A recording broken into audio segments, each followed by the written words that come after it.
This is I Only Touch Greatness Remix. Scan the code and follow.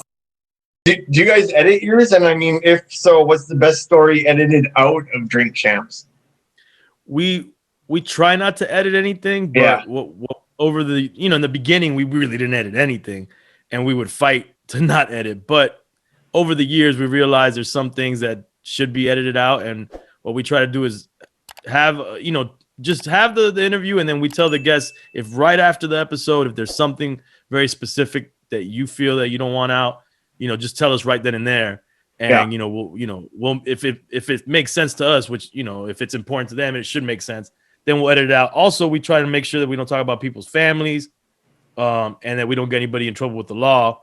Yeah. So we'll not Vlad. Out. Other than that, stories, no Vlad stuff.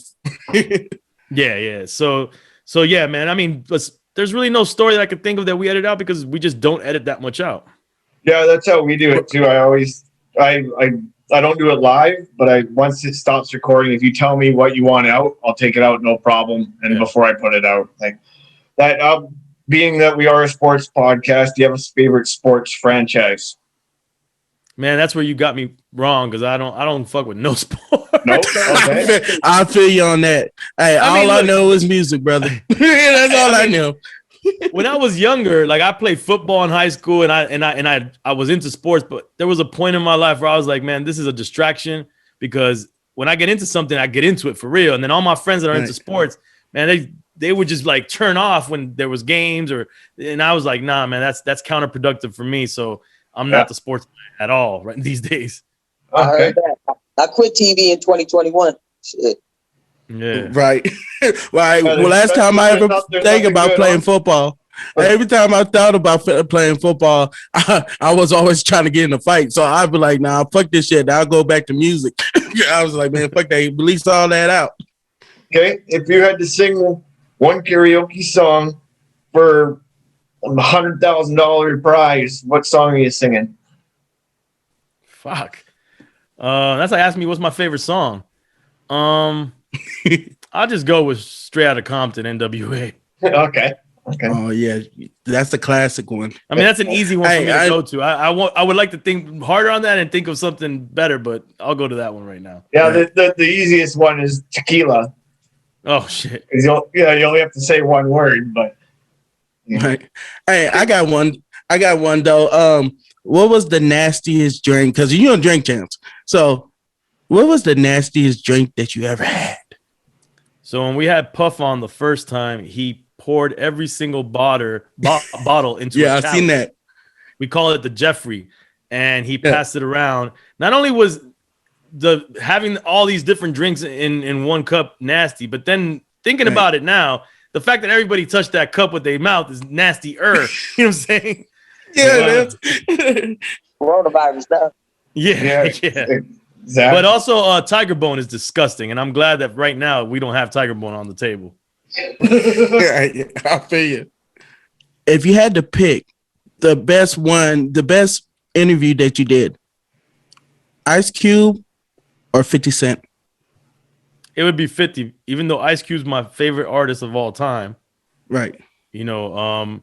But that was one of the shortest drink champs, and on top of that, that's the only time I ever been nervous with a guest because he was one of my favorite artists of all time. Oh yeah. I mean, Ice Cube, man, this is Doughboy.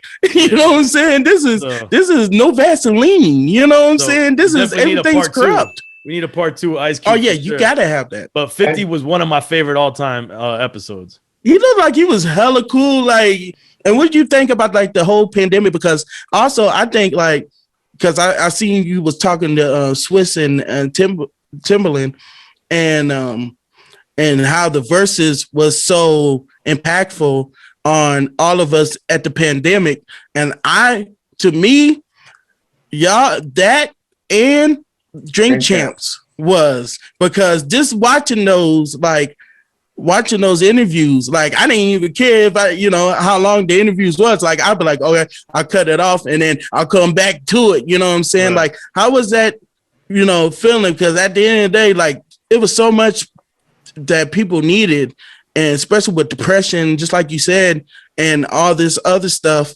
And how did that feel like being like one of the top priorities of hip hop? I mean, look, man, I'm just a kid in Miami that just wanted to put on from Miami. So to do something that affects the entire culture and is world renowned in the culture, that's huge. And as far as the pandemic goes, there's two things that to us, it's, it makes me happy to hear that a lot of people that helped them through quarantine and it helped them through the pandemic, our content. And also for us, it was a blessing because we didn't skip a beat. I had a check coming in because the type of content we created, we could create, digitally through Zoom and continue to do it. It might not have been the same because Drink Champs, you need to be in person, but we could continue to deliver to our partners and collect that check, which was, huge for us and our families. Yeah, Drink Champs is definitely an inspiration for people like us, anyways, that I like sports and hip hop and I put them both together. It's like, why pick one when I can have them both? Right. And we're running out of time with you here. So I want to just thank you for giving us the time. I want to thank RX for stopping by and Prince Allen also. Thank you. And then before we cut this off, but you should give your shout outs or do whatever you need to plug right now would be the time. No, just check out drinkchamps.com and crazyhood.com for everything that I'm dealing with. Okay. Then hey, thank you. I just want to say this. Thank you. I've been a huge hip hop fan because, RP Prodigy, you know what I'm saying? And you basically talk to everybody that's on my, on my wall. So, you know what I'm saying? And as a true hip hop fan and as a true, coming into podcasting, because y'all help us with the podcast too, because just by watching y'all, I give y'all your flowers, you and Nore. Tell Nore I love him because I love Nore as his motherfucker, real nigga shit. So I just want to say thank you and blessings to you and keep doing it because people like us, this was so inspiring. So thank you. No, I appreciate the love, man. Thank you as well. Always a pleasure. E. Come on, RX. It is what it is, man. Come on, you fam. You already know. Yes, sir. Hey man, check this out, man. You tune in to I Only Touch Greatness podcast. It's your boy RX, the rapper. You already know what it is. I'm nobody, but I'm everybody at the same time. And check it out. If you ain't tuning into the show, if you ain't rocking with my folks, man, you know what I'm saying? Rich Root up here, Ryan up here doing numbers, doing what they doing, getting legends on this platform. You ain't fucking with it. It's good. Just find that nearest Empire State Building. Just jump off that bitch. Straight like that. Let's go. Hey, it's Canada Day, and that's a good way.